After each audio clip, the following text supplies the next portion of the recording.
ഒരു പുലിയെ പരിചയപ്പെട്ടിട്ടുണ്ടാകാം. ധ്രുവ് റാഡി എന്ന പേരിലുള്ള ഒരു യൂട്യൂബറാണ് കക്ഷി. ഒരു യൂട്യൂബർ ഇത്തരത്തിൽ ഒരു ഇന്ത്യയെ പോലൊരു മഹാരാജ്യത്ത് ഏറ്റവും വലിയ തിളക്കമുള്ള ഒരു വ്യക്തിയായി മാറുമ്പോൾ യൂട്യൂബർമാരായ ഞങ്ങളെപ്പോലുള്ള എല്ലാവർക്കും അത് നൽകുന്ന ഒരു പ്രചോദനമുണ്ട്. അത് എടുത്തു പറയാൻ വേണ്ടിയുള്ളതാണ് ഈ എപ്പിസോഡ്. ഇന്ത്യയിൽ ജനാധിപത്യത്തിൻ്റെ തിരിച്ചു വരവിന് ഏറ്റവും വലിയ സാധൂകരണം നൽകിയ വ്യക്തികളിൽ ഒരാളാണ് ഈ യൂട്യൂബർ. അദ്ദേഹത്തിൻ്റെ രാഷ്ട്രീയമൊന്നും അദ്ദേഹത്തിനില്ല. ഒരു രാഷ്ട്രീയവും ഇല്ലാത്ത ഒരു ഹരിയാനക്കാരനാണ്. ഹരിയാനക്കാരനായ ഈ വ്യക്തി ജർമ്മനിയിലേക്ക് പോയി. ജർമ്മനിയിൽ ഉപരിപഠനം നടത്തി. എഞ്ചിനീയറിംഗിലായാണ് വിഷയത്തിൽ ഉപരിപഠനം നടത്തി. അദ്ദേഹം വീണ്ടും യൂട്യൂബ് രംഗത്തേക്ക് വരുന്നു. വ്ളോഗറായി തുടങ്ങി ഇൻഫ്ലുവൻസർ എന്ന നിലയിലേക്ക് വളർന്ന് ഇപ്പോൾ ഇന്ത്യയിലെ ഏറ്റവും മിന്നുന്ന താരങ്ങളിൽ ഒരാളായി മാറിയിരിക്കുകയാണ് ധ്രുവ് റാഡി എന്ന ഈ ചെറുപ്പക്കാരൻ. അദ്ദേഹം പറഞ്ഞു വെച്ചതെല്ലാം തന്നെ ഇപ്പോൾ ഇന്ത്യയിൽ സംഭവിച്ചിരിക്കുകയാണ്. അദ്ദേഹം നിർഭയനായ ഒരു പോരാളിയുടെ ഒരു കാര്യമാണ് അദ്ദേഹം കുറേ നാളുകളായി ചെയ്തുകൊണ്ടിരിക്കുന്നത്. പലരും പറയാൻ പേടിച്ചിരുന്നതെല്ലാം ധ്രുവ് റാഡി എന്ന് പറയുന്ന ഈ ചെറുപ്പക്കാരൻ പറഞ്ഞു. പറയാതെയും പറഞ്ഞു, അല്ലാതെയും പറഞ്ഞു. അദ്ദേഹത്തിൻ്റെ ഓരോ വീഡിയോകളും ചെന്നെത്തിയതൊക്കെ ഇന്ത്യയിലെ യുവ ഹൃദയങ്ങളിൽ മാത്രമല്ല മുതിർന്നവരിൽ കൂടിയായിരുന്നു എന്നുള്ളതാണ് ഒരു യാഥാർത്ഥ്യം. ഇൻസ്റ്റാഗ്രാമിൽ 1 കോടി ഫോളോവേഴ്സാണ് ധ്രുവ് റാഡിക്കുള്ളത്. അദ്ദേഹത്തിന് ശരിക്കു പറഞ്ഞാൽ മണിക്കൂറുകൾക്കുള്ളിൽ കോടിക്കണക്കിന് ആളുകളാണ് അദ്ദേഹത്തിൻ്റെ ചാനൽ, അദ്ദേഹത്തിൻ്റെ എപ്പിസോഡ് കാണുന്നത്. അതിൽ ഏറ്റവും ഒടുവിലായി അദ്ദേഹം ഇട്ടത് ജൂൺ 4-ന് ഇട്ട, ഏറ്റവും ഒടുവിൽ അതിനുശേഷവും ഇട്ടു. പക്ഷേ ജൂൺ 4-ന് നമ്മളെ രാജ്യത്തെ തെരഞ്ഞെടുപ്പ് ഫലം വരുന്നതിന് തൊട്ട് മുമ്പ് അന്ന് രാവിലെ അദ്ദേഹം ഒരു എപ്പിസോഡ് ഇട്ടിരുന്നു. My final message before 2024 election result എന്ന് പറഞ്ഞാണ്. 2024 ഇലക്ഷൻ റിസൾട്ടിന് മുമ്പായുള്ള എൻ്റെ അവസാനത്തെ മെസ്സേജ്. അത് കഴിഞ്ഞാൽ റിസൾട്ട് വരും. റിസൾട്ട് വരുന്നതിന് മുമ്പുള്ള എൻ്റെ മെസ്സേജ് എന്ന് പറഞ്ഞാണ് അദ്ദേഹം ഇട്ടത്. 24 മണിക്കൂറിനുള്ളിൽ 2 കോടിയിൽ പരം ആളുകളാണ് അത് കണ്ടത്. 22 ലക്ഷം ലൈക്കാണ് അതിന് കിട്ടിയത്. 3.6 കോടി ആണ് അതിൻ്റെ താഴെ വന്ന കമൻറ്റുകൾ. ഒരു യൂട്യൂബർ അഥവാ ഒരു ഇൻഫ്ലുവൻസർ ചെലുത്തിയ ഒരു സ്വാധീനമാണ് ഇത്. ഒരു ഒറ്റയാൾ മീഡിയം ആയി അദ്ദേഹം മാറി എന്നുള്ളതാണ്. മറ്റ് പ്രിൻ്റ് മീഡിയ ആയാലും അതേപോലെ ദൃശ്യ മാധ്യമങ്ങളായാലും അദ്ദേഹത്തിൻ്റെ പിന്നിലേക്ക് പോയി. അദ്ദേഹം പറഞ്ഞത് ഈ വലിയ പ്രസക്തമായ ചില കാര്യങ്ങളാണ് അദ്ദേഹം പറഞ്ഞുകൊണ്ട് വന്നത്. അതായത് അധികാരത്തിൻ്റെ അപ്രമാദിത്യം കാണിക്കുന്നവർക്കെല്ലാം ചരിത്രം കാത്തുവച്ചിരിക്കുന്ന ഒരു തിരിച്ചടിയുണ്ട്. ആ തിരിച്ചടി ആണ് അദ്ദേഹം നേരത്തെ തന്നെ ചൂണ്ടിക്കാണിച്ചത്. ഒരിക്കലും നമ്മുടെ രാജ്യത്തെ അധികാരം കൈയാളുന്ന വ്യക്തികൾ കൂടുതൽ മിതത്വത്തിലേക്ക് വരണം, കൂടുതൽ ലാളിത്യത്തിലേക്ക് വരണം, കൂടുതൽ ജനങ്ങളുടെ ഹൃദയങ്ങളിലേക്ക് ചേക്കേറാൻ നോക്കണം. അല്ലാതെ ജനങ്ങളെ ഭിന്നിപ്പിച്ചുകൊണ്ട് ഒരു മതേതര ഇന്ത്യയിൽ ഒറ്റയാൾ ആയി മതേതര ഇന്ത്യയിൽ നിന്ന് കൊണ്ട് ഞാനാണ് വലുത് എന്ന രീതിയിലുള്ള പ്രഖ്യാപനങ്ങളൊന്നും നമ്മുടെ ജനാധിപത്യ ഇന്ത്യ സഹിക്കില്ല എന്നുള്ള ഒരു കഥയാണ് ഈ റിസൾട്ടിലൂടെ പുറത്തു വന്നിരിക്കുന്നത്. ഹരിയാനയിലെ കൃഷിക്കാരനും കാൺപൂരിലെ ചെരുപ്പ് കുത്തിയും ബീഹാറിലെ ഖനിത്തൊഴിലാളികളും ബീർഭൂമിയിലെ ആദിവാസികളുമെല്ലാം ജനാധിപത്യത്തിനെ തിരിച്ചു കൊണ്ടുവന്നിരിക്കുന്നു എന്ന് പറയേണ്ടി വരും. ഈ ധ്രുവ് റാഡി ആണെങ്കിൽ ഇപ്പോൾ വാട്സാപ്പിലെ അദ്ദേഹത്തിൻ്റെ സ്റ്റാറ്റസുകൾ ആളുകൾ കോപ്പി ചെയ്തത് എത്രയാണെന്നറിയാമോ? ഏതാണ്ട് 5 കോടിയിൽ പരം ആളുകളാണ് ഇതിനിടയിൽ ഈ ധ്രുവ് റാഡിക്ക് വേണ്ടി വാട്സാപ്പ് സ്റ്റാറ്റസ് ഇട്ടത് എന്നുള്ളതാണ്. ഇൻസ്റ്റാഗ്രാമിൽ 4.5 ലക്ഷമാണ് ആളുകൾ ഇതിനെ ഷെയർ ചെയ്തിട്ടത്.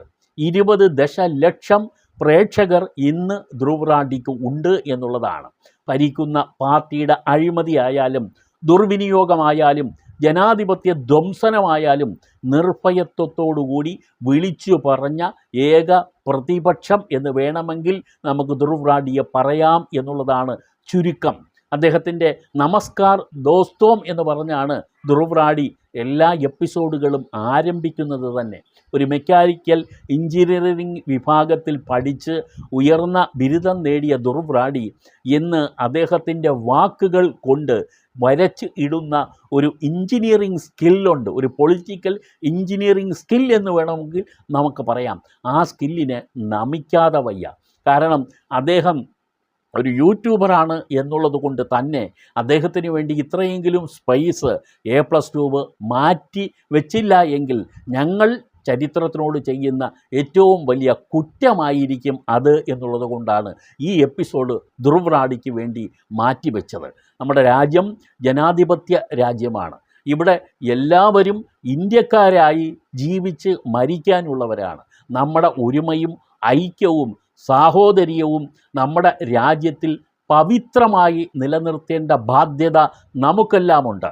പക്ഷേ നമുക്കുള്ള ഈ ബാധ്യത നമ്മുടെ മുന്നിൽ നിന്ന് നിറവേറ്റേണ്ടത് ഭരണകൂടങ്ങളാണ്, ഭരണകൂടത്തെ നയിക്കുന്നവരാണ്. മറിച്ച് വിദ്വേഷത്തിൻ്റെ ഒരംശം പോലും ആ ഭരണ നൈപുണ്യത്തിൻ്റെ ഇടയിലേക്ക് കടന്നു വന്നാൽ ചെയ്ത നേട്ടമെല്ലാം കോട്ടമായി മാറും എന്നുള്ളതാണ്. ദേശീയ തലത്തിലായാലും സംസ്ഥാന തലത്തിലായാലും അതിൻ്റെ ചില കനലുകൾ ഉണ്ടായി എന്നുള്ളതാണ് അവർക്കെല്ലാം ഏറ്റ തിരിച്ചടിയുടെ ഏറ്റവും വലിയ പാഠം. ചരിത്രം നൽകുന്ന ഈ പാഠങ്ങൾ തിരിച്ചറിഞ്ഞാൽ അവർക്ക് തന്നെ നല്ലത് എന്ന് പറയേണ്ടി വരും. നമ്മൾ പണ്ട് ഞാൻ പൊളിറ്റിക്കൽ സയൻസ് പഠിച്ചിട്ടുള്ള ഒരു സ്റ്റുഡൻ്റ് ആയിരുന്നു. അന്ന് പറയുന്ന ഒരു പ്രധാനപ്പെട്ട നമ്മുടെ മനസ്സിലൊക്കെ നിറഞ്ഞു നിൽക്കുന്ന ഒരു വാക്കുണ്ട്. അത് മറ്റൊന്നുമല്ല, ballot is stronger than bullet എന്ന് പറയും. അതായത് നമ്മുടെ കയ്യിൽ കിട്ടുന്ന ബാലറ്റ്, 5 വർഷത്തിലൊരിക്കൽ നമ്മുടെ കയ്യിൽ കിട്ടുന്ന ഈ ബാലറ്റ് ഒരു വെടിയുണ്ടയേക്കാളും ശക്തമാണ് എന്നാണ് പറയുക. കാരണം അതുകൊണ്ട് ഒരു ഭരണകൂടത്തിൻ്റെ ദുഷ്ചെയ്തികളെ നമുക്ക് ചോദ്യം ചെയ്യാൻ കഴിയും. ഇപ്പോൾ ജയം പോയി എങ്കിലും ഒരു ഷോക്ക് കൊടുക്കാൻ ഇത്തരത്തിലുള്ള വ്യക്തികളോട് കഴിഞ്ഞു, ഇല്ലെങ്കിൽ അത്തരം ഭരണകൂടങ്ങളോട് കഴിഞ്ഞു എന്നുള്ളതിൽ ഓരോ ഇന്ത്യക്കാരനും ഭരിക്കാം. കേരളത്തിൽ ആണെങ്കിൽ ഇതുപോലെ അപ്രമാദിത്യം കാണിച്ച ഒരു ഭരണകൂടത്തിൻ്റെ ചെയ്തികളെ ജനം ഇതാ അടിവരയിട്ട് കണക്ക് ചോദിച്ചിരിക്കുകയാണ്. അതിൽ ഈ ശരിക്കു പറഞ്ഞാൽ രാഷ്ട്രീയം പോലുമില്ല എന്ന് മനസ്സിലാക്കുന്ന ഒരു വ്യക്തിയാണ് ഞാൻ. അന്ന് ഞങ്ങൾ ഇതുമായി ബന്ധപ്പെട്ട് ഒരു എപ്പിസോഡ് ചെയ്തിരുന്നു.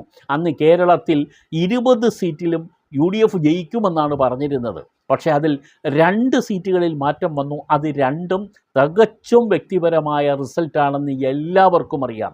രാധാകൃഷ്ണനെ ആളുകളെല്ലാം അംഗീകരിക്കുന്ന വ്യക്തിത്വമുള്ള ഒരു കറകളഞ്ഞ ഒരു രാഷ്ട്രീയ നേതാവാണ് അദ്ദേഹം. നിഷ്കളങ്കനായ ഒരു രാഷ്ട്രീയ നേതാവാണ് അദ്ദേഹം. തികഞ്ഞ കമ്മ്യൂണിസ്റ്റുകാരനാണ്. അങ്ങനെ അപൂർവം ആളുകളെ ഈ പാർട്ടിയിൽ തന്നെ ഇപ്പോൾ ഉള്ളൂ. അങ്ങനെയുള്ള ഒരാൾ ഉണ്ടാക്കിയെടുത്ത ഒരു വ്യക്തിത്വമുണ്ട്, ആ ജനവികാരമുണ്ട്. അത് അദ്ദേഹത്തിന് അനുകൂലമായി കിട്ടി.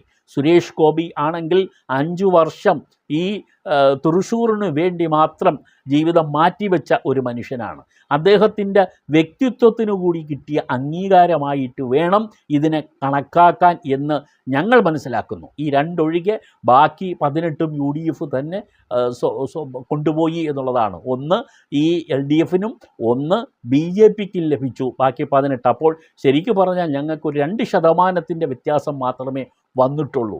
മറ്റൊന്ന്, ദേശീയ തലത്തിൽ ശ്രീ നരേന്ദ്രമോദി തന്നെ പ്രധാനമന്ത്രിയാകും എന്ന് ഞാൻ സൂചിപ്പിച്ചുകൊണ്ടൊരു എപ്പിസോഡും ഞങ്ങൾ ചെയ്തിരുന്നു. ഏതാണ്ട് അതിന് സമാനമായ തരത്തിലാണ് കാര്യങ്ങൾ നീങ്ങുന്നത്. മിക്കവാറും അടുത്ത ദിവസങ്ങളിൽ തന്നെ അദ്ദേഹം പ്രധാനമന്ത്രി പദത്തിൽ എത്തുകയും ചെയ്യും. നിഷ്പക്ഷമായ നിരീക്ഷണങ്ങൾ നടത്തുന്ന ആളുകൾ നമ്മുടെ രാജ്യത്ത് ഉണ്ട് എന്നുള്ളതൊക്കെ ഇതിൻ്റെ സൂചനകളാണ്. ഒരു രാഷ്ട്രീയ കക്ഷികളുടെയും സ്റ്റാൻഡ് അതുപോലെ കടമെടുത്തുകൊണ്ട്, അതുപോലെ വിഴുങ്ങിക്കൊണ്ട് അവർക്ക് വേണ്ടി വിടുപണി ചെയ്യുന്ന, വിറക് വെട്ടുകയും വെള്ളം കോരുകയും ചെയ്യുന്ന ആളുകൾ അല്ല ഇന്ത്യയിലുള്ളത് എന്ന് നമ്മൾ ഇന്ത്യക്കാർ തെളിയിച്ച ഒരു വിധിയാണ്. അതുപോലെ ജനങ്ങളോട് ധാർഷ്ട്യം പുലർത്തുന്ന ഒരു ഭരണകൂടത്തിന് ജനങ്ങൾ കണക്ക് പറയും എന്ന് സംസ്ഥാന തലത്തിലും ബോധ്യപ്പെടുത്തിയ ഒരു ഇലക്ഷൻ റിസൾട്ടാണിത് എന്തായാലും ധ്രുവ് റാഠിയിലൂടെ തുടങ്ങി ഇന്ത്യയിലെ ജനാധിപത്യം നേരത്തെ സൂചിപ്പിച്ച ഹരിയാനക്കാരനും കാൺപൂർക്കാരനും ബീഹാറുകാരനും ബീർഭൂമിക്കാരനും എല്ലാം കൂടി ചേർന്ന് ഒരുക്കി കൂട്ടിയ ഒരു വലിയ ജനവിധിയുണ്ട്. ആ ജനവിധി, ആ പൊളിറ്റിക്കൽ സയൻസിലെ ആപ്തവാക്യം ballot is stronger than bullet എന്ന് പറയുന്ന ആപ്തവാക്യത്തിന് അടിവരയിടുന്നു. നന്ദി.